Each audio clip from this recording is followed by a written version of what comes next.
Okay, let's do this. First today I'm going to start off with a little bit of the Professional primer from Benefit. I will say here pretty soon I'm probably going to switch over to a more hydrating primer, but it's not actually that cold out yet here in Kansas. We've had a few days down in the 60s, but for the most part I think today it was still 85. So it's still been pretty warm for the fall. I'm going in with the CoverGirl Outlast Stay Fabulous 3-in-1, and I am still mixing the two lightest shades, 805 and 810. I just feel like if I use straight up 805, I look too pale, like fake pale. Even though it matches pretty well, it's not quite right. So I mix them together and then just swirl them together with my finger and then put that on my face. And I've been using the Beauty Blender from Real Techniques lately. Because my lips are naturally pretty pigmented, which I don't know how much that shows on camera, but they're pretty pigmented and also they don't stay pigmented right inside my lip line. I do take my Beauty Blender over my lips as well, just so that they're a little easier to shape later. Then I'm going to take just a little bit of the Maybelline Fit Me Concealer in shade 15 and tap just a little bit under my eyes, and then also a little bit around my nose too, where I tend to be quite red, where actually a lot of women tend to be quite red, so if that's you, this is a great place to use it. Some quick Beauty Blender tips for people who haven't used beauty sponges before or who have but aren't totally in love with them. I have been liking this a lot more if it's quite wet instead of a lot of people say to really squeeze it out in a towel. I squeeze it out with my hand and then kind of pat it with a towel, but I don't get it completely as dry as I used to, and I've been liking that a lot more. And a lot of people will like get really disgusting looking beauty blenders. I've had this for probably almost 2 years, and I just, when I get it wet before I use it, I put some soap in it and clean it every single time so it stays clean and it doesn't stain, and I'm getting it wet anyway, I might as well clean it, so that's my tips. And by the way, still addicted to this chai latte. Like, can't stop drinking it. It's bad. So bad. I'm going to put some primer on my eyelids. This is the Too Faced Shadow Insurance. Just putting it on my finger. Wish me luck. And then for brows, I'm going to just brush through them so that all the hairs are going generally the same way. And then I'm just going to use a pencil. This is the Sephora retractable brow pencil that I used to use all the time. It's just faster, so if I really want a super well-defined brow, I still use the Dip Brow, but on a day when I just want to throw on some brows really quickly, this is perfect.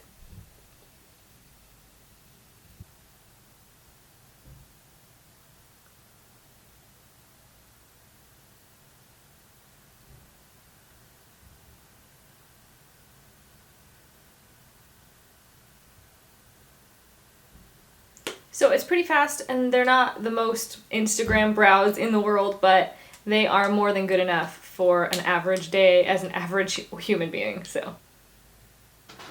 My dad didn't know that Snape kills Dumbledore. Apparently my dad has problems. Whatever. Moving on. Moving on to the eyes, I've been really into gold eyes this fall so far, and I've been really liking this shade from Makeup Forever, and of course I can't tell you the number, but I will look it up and put it down below. I've mentioned it before, I know. I also have really been liking this loose shadow from Hello Waffle. This is from Hello Waffle's Musicians Composers collection. This is Bartok, and it's freaking beautiful. But loose powders are a bit of a commitment. They can get really messy. So I've been using this a lot, but if I'm in a hurry, this works just as well. So any gold shadow really is fine. And then I've just been taking it on a pretty big fluffy brush. This is from Sephora. This is the Pro Crease Brush number 10. I'm just kind of getting it on the end there. And then I just start in the middle of the lid and really work it onto the lid and then up into the crease just a little bit too.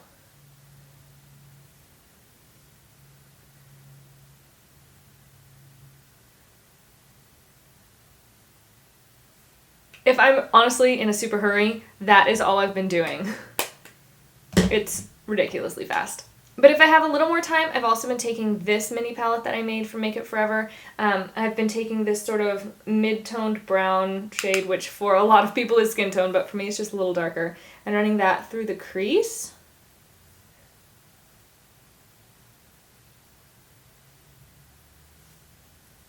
And then this skin tone shade right above the crease to make sure that's well blended. And then this lighter shimmery shade. It's kind of a beige champagne-y shade. Just a little bit right under the brows. And then also just a little bit, you could either do a halo placement in the center or do the inner corner, whichever you prefer. Today I'm going to do the inner corner.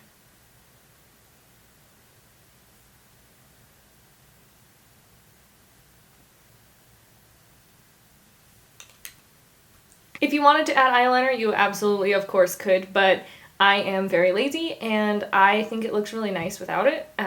If you wanted to tightline, that would be kind of a nice medium place to be. Or if you wanted to go for a big ol' wing, go for a big ol' wing. You do you, girl.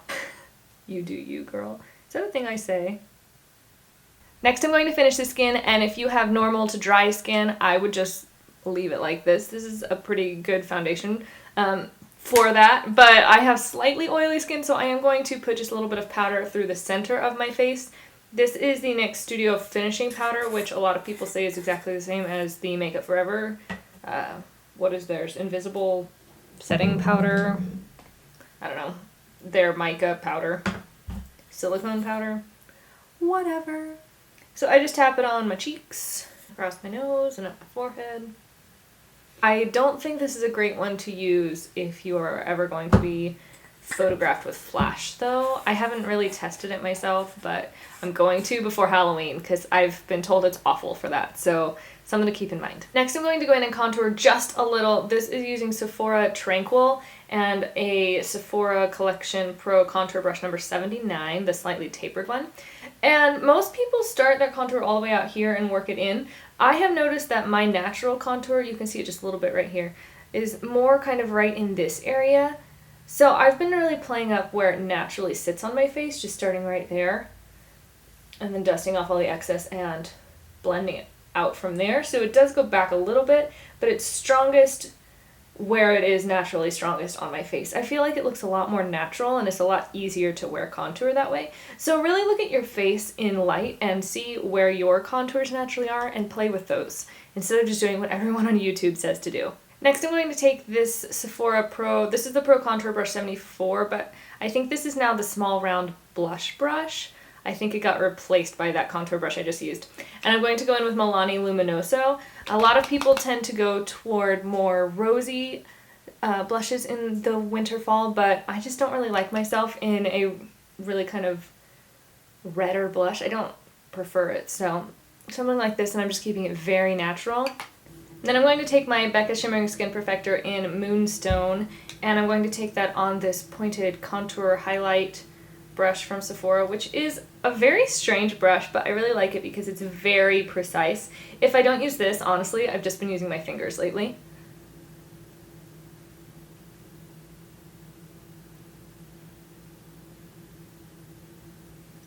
Now I'm going to go back to my eyes and curl my lashes. And I'm going to use Marc Jacobs Omega Lash, which is quite a fat, wet brush, a fat brush with a wet formula. So if you are not a fan of those things, you probably won't like this. I like it a fair amount, actually. I've been really enjoying it lately. Finish this before I put on my lipstick. Now, for lips, this is really where this look can be interesting, and it really depends on who you are and what you like to wear. So I do have a few options for you. If you're the kind of person who likes to wear zero makeup, wear a nice nude lipstick. Like this is the Tarte Amazonian Clay lipstick in Park Avenue Princess. It basically feels like a chapstick. It looks like you put on like clear lip gloss, but it's just beautiful. It's a nude that on my pale skin still doesn't look weird, so that is a huge thumbs up in my books. That's really hard to find, so I am a big fan of this one. I should probably mention though, it is pretty pepperminty, so if you don't like that feeling, maybe give it a skip. It's not my favorite feeling, but it's not too bad, so I can kind of overlook it. So yeah, this is how pigmented my lips naturally are. Pretty red, so I'm going to actually just take a little bit of concealer and beauty blend them in. I'm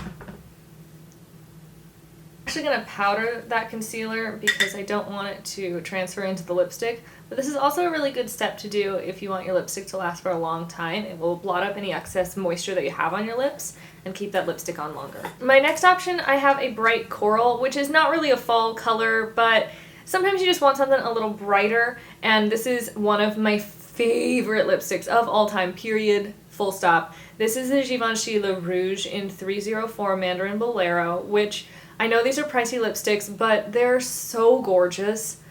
So gorgeous. If you ever have a chance to try one on, you really should, because they're just, ugh, so good.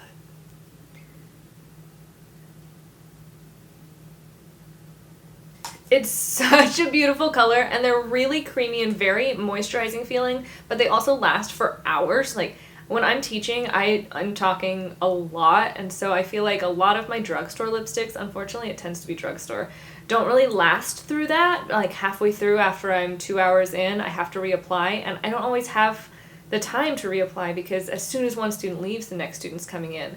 So this is one that I don't have to worry about it. It looks great, it stays great, it's beautiful.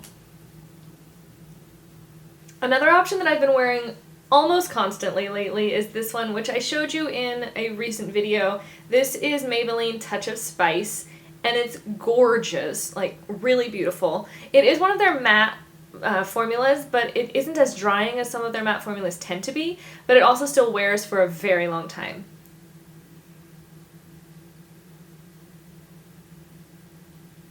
It's so pretty. It's just a little bit purpley, has just a little bit of a gray tone to it, but it's not too dark. I think it looks really beautiful. But if it's maybe just a little bit too dark for you or just a little bit too drying, I've really been liking it mixed with this Smashbox Lip Lacquer in Coral. Yeah, Coral. I've been putting just a little tiny bit right in the center of my lips and mushing them together. So it lightens it just a touch and adds just a little bit more warmth to it, and also makes it a little bit more moisturizing. It does make it wear just a little bit less long, but it's worth it to me because this color is to die for. Like, this is my go-to. It's in my purse every single day.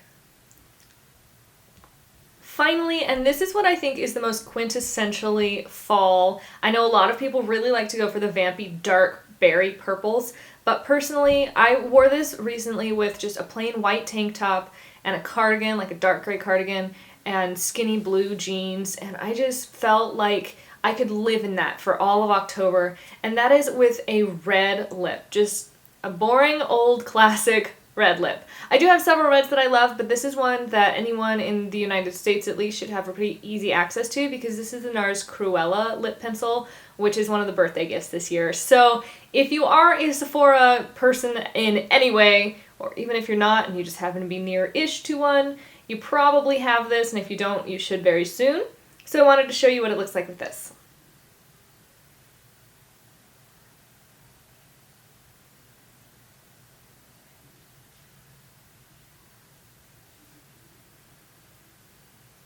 And this lipstick is so incredible. After it's been on for 5 or 10 minutes, I can drink out of my mugs and it doesn't move at all, like not even a little bit. I just put it on, so I'm not going to show you because it'll transfer just a little bit right now, but it's so good, and it looks beautiful on almost everyone. I've had so many friends send me Snapchats and I'm like, what is that red you're wearing? And it's almost always this every time I ask. It's so excellent. So that's my everyday fall makeup so far this fall. It's been super simple to make it easy and fast to just put on a little bit of gold eyeshadow, just a tiny bit of brow, and a nude lip and get out the door. Or it can be kind of played up. You could add a wing, you could do a little more cheek, you can go for the bold lip.